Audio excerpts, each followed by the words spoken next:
Merhaba arkadaşlar. Bugün sizlerle beraber hazır baklava yufkasından fıstıklı, kaymaklı harika bir baklava yapacağız. Öncelikle baklavamızın şerbetini yaparak başlayacağız.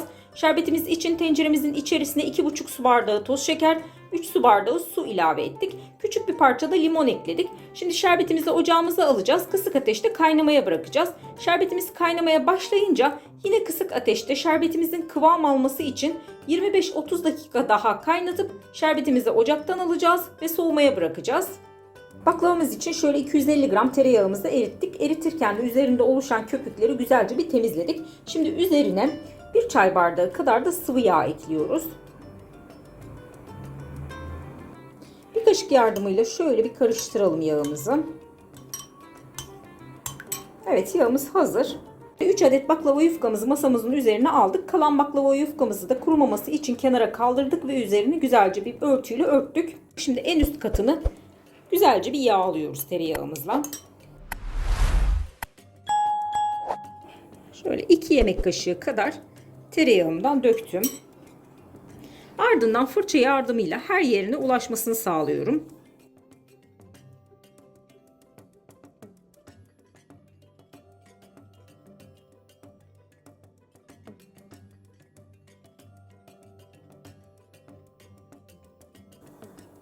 Şöyle kaymağımdan bolca orta kısma yakın olacak şekilde ilave ediyorum.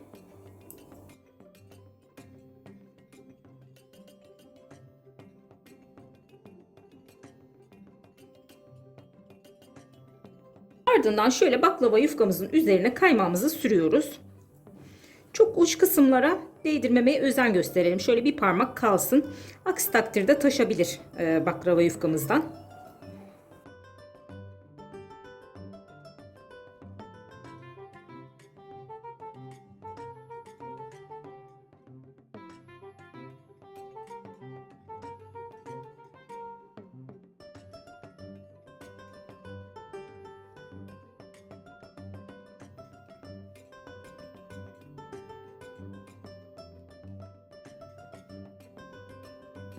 Evet, kaymağımızı da sürdükten sonra şöyle baklava yufkamızın uç kısmına bolca fıstık ilave ediyoruz.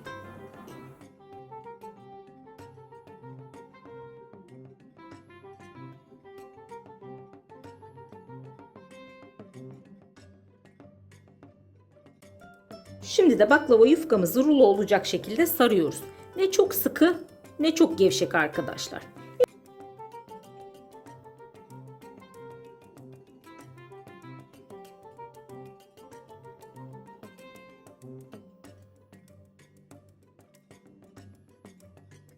Şimdi baklava yufkamızı tepsimize yerleştirelim. Baklavamı pişirmek için şöyle büyük boy borcam bir tepsi kullanacağım. Siz de elinizin altındaki herhangi bir tepsiyi kullanarak tatlınızı yapabilirsiniz. Hemen bir tane daha yapalım.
Evet, baklavamızı tamamladık. Şimdi dilimleme işlemine geçelim. Öncelikle şöyle tam ortadan ikiye olacak şekilde kesiyoruz.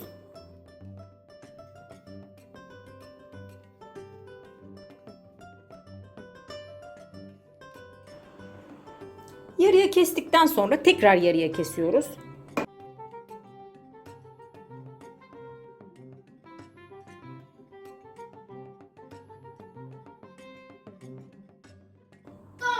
Bu tarafı da yine aynı şekilde.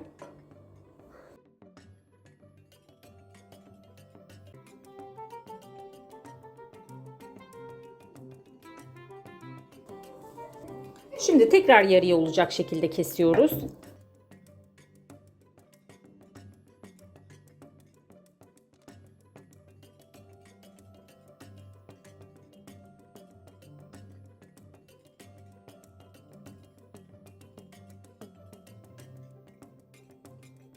Evet, baklavamızı tamamladık. Şimdi kalan tereyağımızın tamamını baklavamızın üzerine sürelim.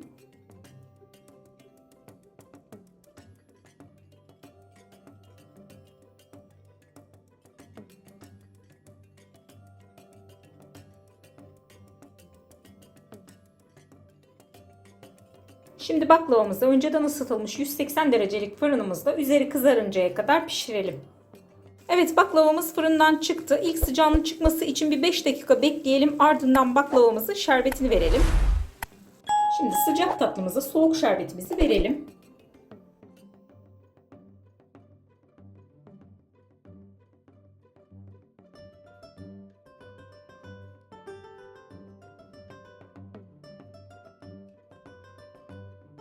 Şimdi baklavamızı şerbetini çekmesi için bir müddet dinlendirelim.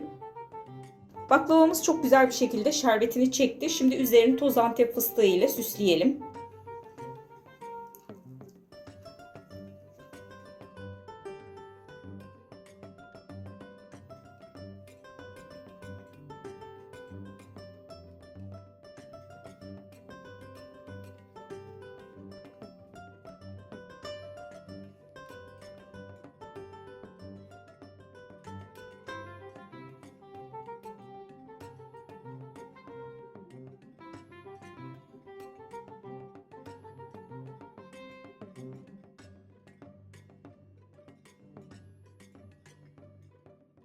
Evet, baklavamız servise hazır. Şimdi tabağımıza alalım. Kıvamına ve dokusuna bakalım.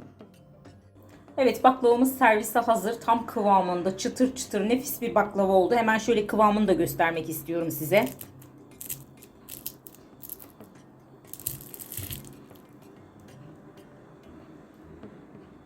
Harika bir baklava oldu. Mutlaka denemenizi tavsiye ederim.